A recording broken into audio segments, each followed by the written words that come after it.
This is Marvin L. Storm. We're here today with Dave Marx. Dave, would you take a few minutes to introduce yourself and perhaps give us a little bit of background of what led you to kind of starting the business you're in right now and focusing Sure. on the specific core competencies that you bring to the table and how that might benefit some of our business owners out there that are listening to this episode?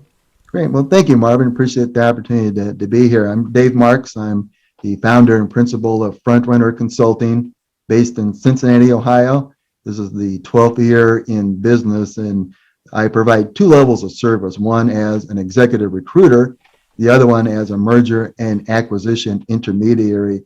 And how the two companies can combine services is my work with an executive who's between jobs, I call a free agent, going down the traditional job search path, looking for that next company to lead.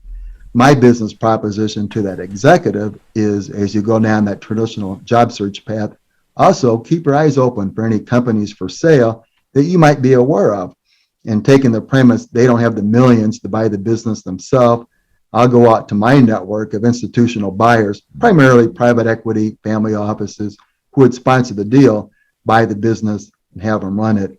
And when you're asking how I got started in this, about a Yeah, year and a half. what was Yes, your pre M&A or recruiting career here? sure. How did this all come about? It's kind of an Well, interesting mix of talents. yeah, it is, and I'll give you two scenarios. So, just prior to me starting Frontrunner Consulting for a year and a half, I was an executive recruiter for a pretty large franchise that specialized in the packaging industry, and I was the corrugated salesperson in that office. So that was my sole focus, and had led that practice for a year and a half. The challenge was this is in 2007, and the owner of the business didn't believe in email. He was a big phone person, and I'm thinking, well, we're kind of in the 21st century here, and people communicate by email and text. And I just kind of felt like, I could be doing this on my own, and people were using my recruiting services because of my personality and success finding good talent. So that's how I started Frontrunner Consulting. And I had a 2-year non-compete to stay out of packaging. So you think this is 2008, and I'm thinking to myself, well, what would be a growing industry to recruit in? That, well, we're having the economic meltdown. Let me go in the turnaround and restructuring industry. So I started recruiting in that space. And literally just 3 months into it, I talked to an operating partner for a very large private equity group that was like, Dave, the contacts that you work with, you would be ideal in the M&A world for deal flow. And I had an investment banking license a few decades earlier, Series 7, Series 63 as an investment banker, but I knew I had no interest, Marvin, calling business owners and saying, hey, Marvin, looking to sell your company? I didn't have the desire to do that, but I thought, well, gosh, these executives that I'm working with, they themselves have worked on deal flow and companies for sale, and they had that exposure. So I thought, well, they could be my deal flow resource. So that's how the premise of went from executive recruiter to the M&A folded. And today I've got over 24,000 contacts in my database, pretty equally split between executives and the M&A world. And within that, I've got over 1,200 different industries attached to that executive or that buyer. So if somebody said, I need somebody in the metal fabrication space, odds are I've got somebody in that database that is either led that business or buys that in industry. So it's a pretty good network to work off of, and it's done pretty good over the last decade plus. Okay, well, that's an interesting perspective. What would you say if you had to quantify kind of the personal characteristics and individual strengths that have contributed to your overall success in what you're doing? That's a great question because I was thinking about in the line of work that I do, it's very low transactional business. I joke that on the recruiting side, if I can get an executive place, that fee kind of like pays the bills, and if I get an M&A deal done, that funds the retirement account. But those are few and far between.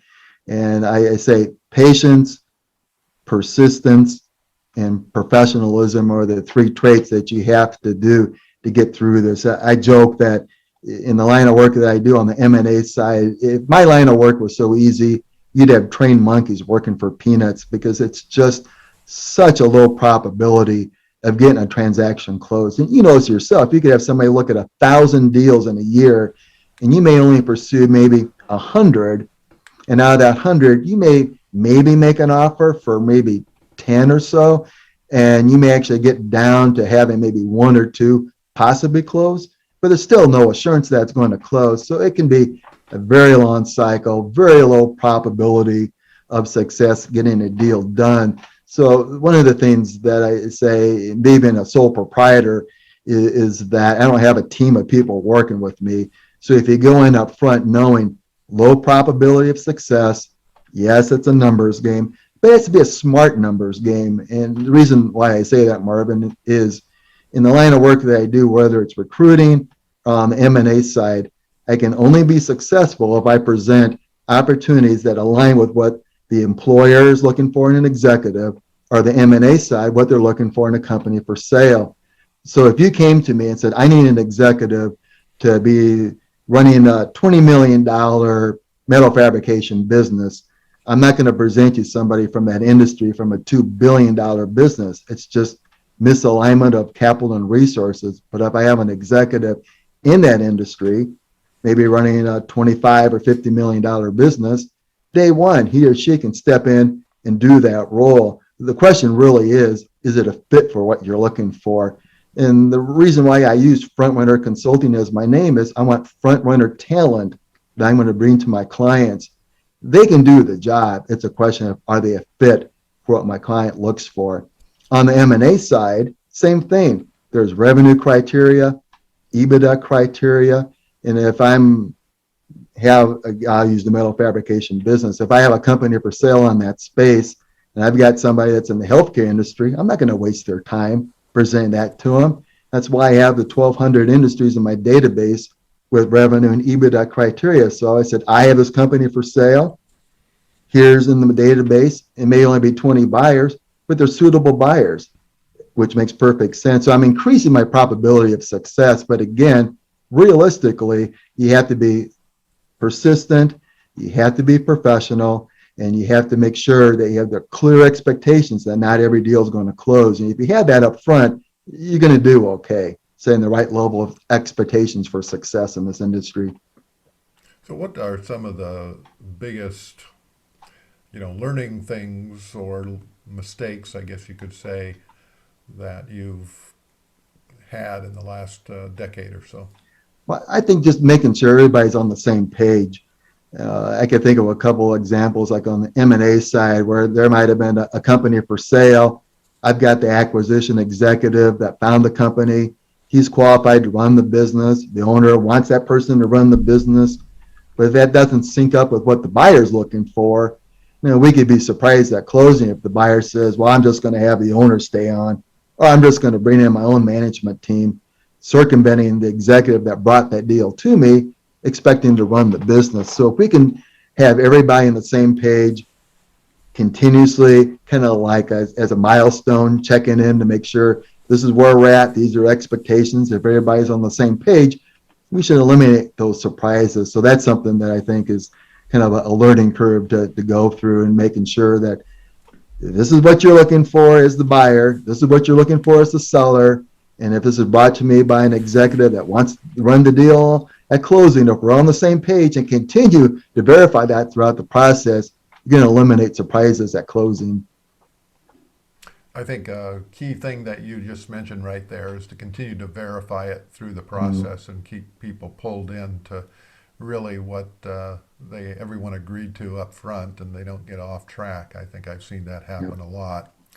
As you have been around this business for a while, what trends and changes do you see on the horizon that may impact the M&A world? What's been interesting, especially through COVID, understand that the transactions are still going on, and there's a cost of capital for entities like private equity to raise capital to go out and spend that money. They have to spend it wisely, of course, but the competition to find that company for sale has become so fierce that you're seeing buyers in private equity pay a higher multiple than what you would expect. They're almost at the range of what a strategic would pay for a business. So it's been interesting to see how valuations have gone up from like the private equity industry going after deals that they normally wouldn't do. But the premise So is what they is need driving that increase? What is driving that? lack of companies for sale. Even though we have businesses for sale, owners, more people are at that retirement age, there's just not enough companies for sale to match what's called dry powder, money sitting in the accounts of these buyers that they have to spend. In private equity, there's a charter that says if we're going to raise like 900 million, you need to spend that in X amount of time. And if you don't, that money has to go back. And that's a huge expense raising that capital and then giving it up again. So they're on the hook to spend it, and they may be paying a higher multiple today than they maybe did 5 years ago, just because there's not enough companies for sale. So it's been interesting to see situations close that maybe would not have had in the past, but this is where we're at today. So do you think that, the traditional attitude or assumptions that people are making that during COVID here, there are a lot less companies that are for sale because so many have gone out of business, that's really not actually happening in practice, is what you're saying? Right. I mean, there are industries that obviously have been decimated with COVID. You think of the hospitality, travel industry, restaurants as an example, but so many other companies are for sale, and even starting today, they're going to do great years from now. And I think what COVID has also done is make buyers realize you don't need to go in person to evaluate companies. We can do this through Zoom. We can do analysis by other ways and be even more efficient in getting deals closed, which may even reduce the cost of acquisition from travel and expense perspective. So the opportunities are there. There's no question about that. It's just trying to make sure that if an owner is looking to sell the business, the valuation of their business is realistic to what the market pays. And if we've got that alignment, there's going to be more transactions going forward that we've seen so far this year and going on from here. So one of the things that's often talked about is this demographic wave of the baby boomers, Right. you know, coming and needing to sell their business. Mhm. How do you respond to that? Do you think that's real or overstated? Oh no, it's definitely real. I mean, you just look at, from a demographic standpoint, people that are in their 60s and older are ever increasing. And these are people who maybe don't have a succession plan. They don't have families that want to sell the business, but they need to sell. And sometimes it puts them in an awkward situation and in But what line of you work. just told me sort of contradicts that. What's that? Well, that there aren't enough good companies out there. And is it just a pent up demand that the businesses aren't coming to market Well, versus? let's say it this way. There's more money out there that cannot be deployed enough for companies for sale. Now, the upside is definitely people that have reached that retirement age that do want to sell. And that's where the upside is in the M&A world, is trying to get those buyers matched up with those entities that are looking to sell. I have an example right now for a business that's for sale today, brought to me by an acquisition executive who talked to this owner 3 years ago. And the owner was talking about selling, but wasn't quite ready yet.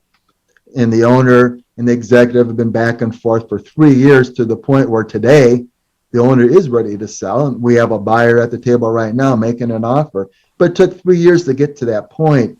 And that's why I say there So are so, in this particular situation, this deal flow or the me- transaction Mhm. pedigree, I should say, is that the executive found the business working with you, and you're working with private equity. That's how the deal is coming about, right?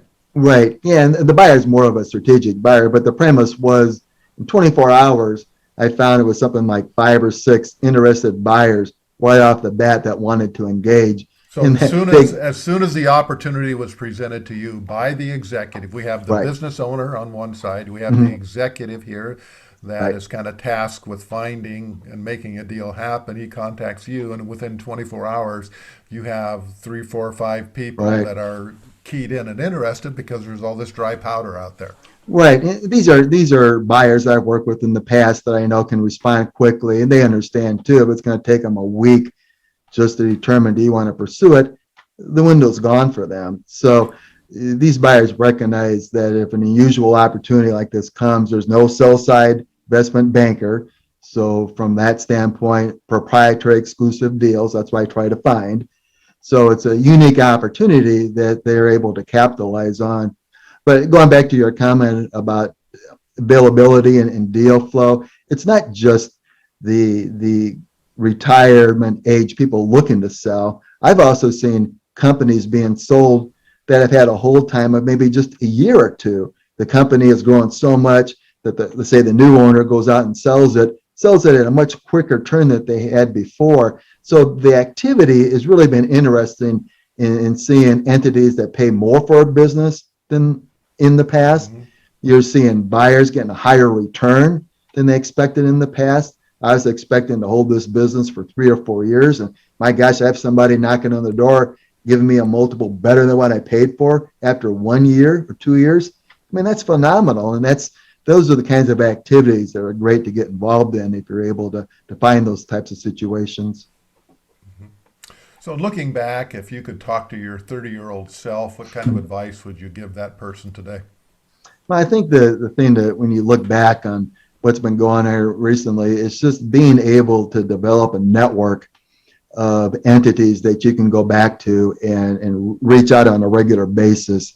In what I'm doing with the contacts that I have an email newsletter that I send out to over 18,000 people, and I do it quarterly.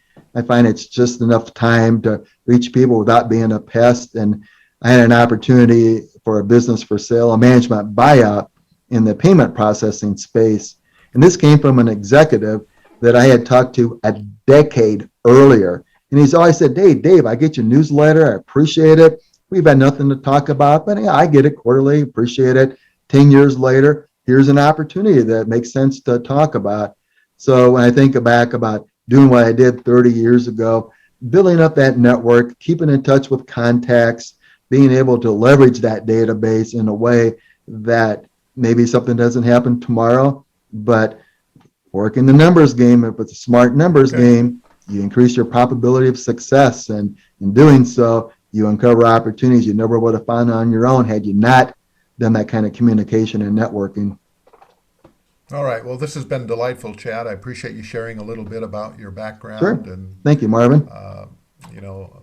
one final question, I think, as we wrap up here. Would you have done anything different during COVID here, now that we've had some ability to look back? Well, I've been fortunate. I've worked from home since 2008, so I've not been in that office environment where I felt like I had to do something different. So I've been fortunate that my work style really hasn't changed. And I think, thinking back to what went on last year, is you can't slow down. You have to keep networking. You have to keep reaching out to people. And if you think, oh gosh, I can't do this, I can't do that. Well, if you don't do it, nothing's going to happen. But if you keep at it. I guess what you're really saying here is that regardless of the situation, there's always opportunities for those that look for it. I'm a guy who is a glass half full. So yes. Oh, that's great. Again, thank you for being with us. And thank you, until Marvin. next time, this is Marvin L. Storm. We'll talk to you on our next episode. Thanks for listening to the Business Exit Stories podcast. For more information or to reach out to today's guest, visit www.businessexitstories.com for more details. Please subscribe, rate, review, and share this podcast from your favorite podcasting platforms. And remember, maximizing business value at the time of exit doesn't happen magically. It takes planning.